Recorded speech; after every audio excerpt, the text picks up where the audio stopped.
Bueno, corresponde a un área de especialización del kinesiólogo, cuyas principales funciones son prevenir, evaluar y tratar las disfunciones que afectan principalmente al sistema cardiorrespiratorio, que puede ser producto de una condición de salud o como consecuencia o secuela de algún otro problema. La kinesiología respiratoria está compuesta por una serie de procedimientos que se inician con la entrevista clínica. Posteriormente a esto, el kinesiólogo debe realizar una acuciosa evaluación de las funciones respiratorias en el paciente, y posterior a esto se realiza el tratamiento, que en general incluye algunas maniobras físicas que se realizan sobre el tórax, también técnicas de drenaje postural o de drenaje bronquial, ejercicios respiratorios, facilitación de la musculatura respiratoria, entre otras. Bueno, la kinesiología respiratoria en general tiene bastantes indicaciones, ¿ya? Y se puede realizar cuando los objetivos son, por ejemplo, favorecer el drenaje bronquial y poder movilizar y eliminar las mucosidades o las secreciones bronquiales. Esto ocurre en distintas condiciones de salud, en que hay un aumento de las secreciones y por lo tanto dificulta la respiración del paciente. Por ejemplo, en las bronquitis obstructivas en los niños, la fibrosis quística, las bronquiectasias, en la enfermedad pulmonar obstructiva crónica, ¿ya? Por mencionar algunas. Por otra parte, también la kinesiología respiratoria se indica cuando se busca favorecer y mejorar la ventilación pulmonar, que ocurre en situaciones en que algunos segmentos del pulmón colapsan, que es lo que nosotros denominamos atelectasia. Entonces, uno de los principales tratamientos no invasivos que se realiza para revertir esto es justamente la kinesiología respiratoria. Por otra parte, también se puede indicar cuando se busca facilitar la actividad y la eficiencia de la musculatura respiratoria, principalmente el músculo diafragma, y que esto puede ocurrir en condiciones, por ejemplo, como enfermedades neuromusculares que afectan directamente a los músculos, ¿verdad? O en cirugías de tórax o de abdomen, en donde se ve disminuida la acción de la musculatura inspiratoria en general. El kinesiólogo también puede ayudar. Por otra parte, también se puede indicar en aquellos pacientes que están críticamente enfermos y que están hospitalizados en unidades de cuidados intensivos y por lo tanto conectados a algún medio de ventilación mecánica no invasiva o invasiva. Por lo tanto, ahí hay bastante dificultad en lo que es la movilización de las secreciones y la ventilación pulmonar. Por lo tanto, también el kinesiólogo puede ayudar muchísimo a mejorar la condición respiratoria del paciente. Y otra de las indicaciones que también es bastante utilizada para la kinesiología respiratoria es cuando se busca mejorar la tolerancia al ejercicio y readaptar al paciente al esfuerzo físico, ¿ya? Y aquí una de las principales indicaciones en los últimos tiempos justamente ha sido la rehabilitación post-COVID, porque muchos pacientes que evolucionaron con neumonía quedaron secuelados en general y han tenido que rehabilitarse nuevamente para poder tener una mejor tolerancia al esfuerzo físico. Eso como a grandes rasgos. Bueno, con respecto a esta pregunta, ¿en qué condiciones de salud indicar la fisioterapia respiratoria? Lo primero que hay que decir es que este tipo de evaluación y de tratamiento se puede realizar en las personas durante todo el ciclo vital, ¿ya?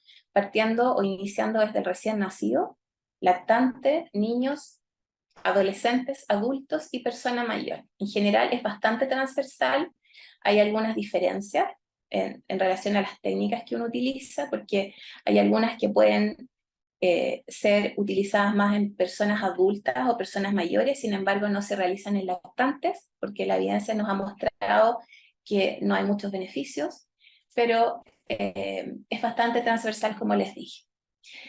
Ahora, algunas condiciones, ejemplos de condiciones de salud que también mencioné en la pregunta anterior, son las bronquitis obstructivas en los niños, las bronquiolitis, la neumonía, el asma, que ya es una condición más crónica, la fibrosis quística, las atelectasias pulmonares, en varios tipos de enfermedades neuromusculares, en la inmovilización prolongada, en la rehabilitación post-COVID también, en el paciente que está hospitalizado con apoyo ventilatorio invasivo o no invasivo, en las cirugías de tórax y de abdomen. Hay, la verdad, bastantes indicaciones o condiciones de salud en las cuales la kinesiología respiratoria es un tratamiento de elección.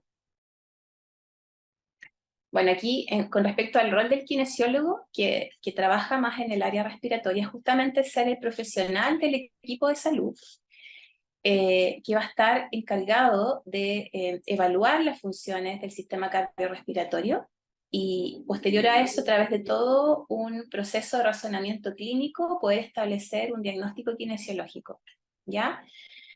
En base a eso, también el kinesiólogo debe plantear objetivos funcionales que son acordes a cada persona, porque obviamente va a depender de la evaluación de cada uno de los pacientes, y posterior a eso aplicar la terapia, el tratamiento en sí, que como les mencioné, puede ser diverso, ya porque contamos con distintas herramientas terapéuticas para poder justamente favorecer el drenaje bronquial, mejorar la ventilación pulmonar, etc.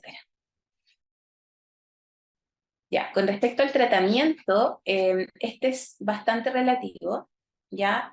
Y va a depender de las condiciones basales de cada paciente. Y por eso es tan importante evaluar previamente, ¿ya? Eh, si el paciente está críticamente enfermo y muy comprometido desde el punto de vista respiratorio, la duración de la sesión puede ser bastante más extensa, en promedio 1 hora, por ejemplo, ¿ya? Y con respecto a la frecuencia, claro, ese paciente va a requerir una frecuencia mayor de sesiones, que inclusive pueden ser 3 o 4 sesiones en un día, ¿ya? Pero si lo comparamos con una afección tal vez más aguda, que puede ser, ejemplo, una bronquitis en un lactante pequeño, ¿cierto? La duración de las sesiones va a ser menor, media hora, 40 minutos, y también la frecuencia de esas sesiones puede ser un poco más aislada y tener menos sesiones.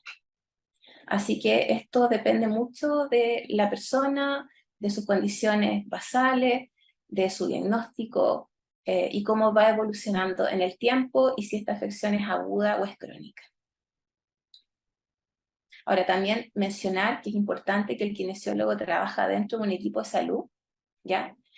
Entonces también depende de la comunicación que se tenga con los demás profesionales del equipo y en definitiva de cómo vaya evolucionando el paciente.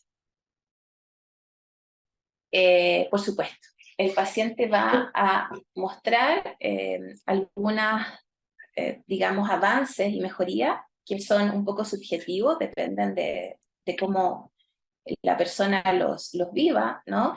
Pero en general esta sensación de falta de aire, por ejemplo, que es lo que llamamos disnea, mejora mucho, o la opción de poder mover mayores volúmenes pulmonares y de tener menos obstrucción bronquial y de sentirse más limpio en cuanto a las mucosidades o las secreciones bronquiales, ¿ya? Sin embargo, también existen algunos síntomas que uno puede evaluar o signos y síntomas que son mucho más objetivos, como por ejemplo ver la mejoría en algunos signos vitales, como disminuya la frecuencia cardíaca también, o que mejore la saturación periférica de oxígeno.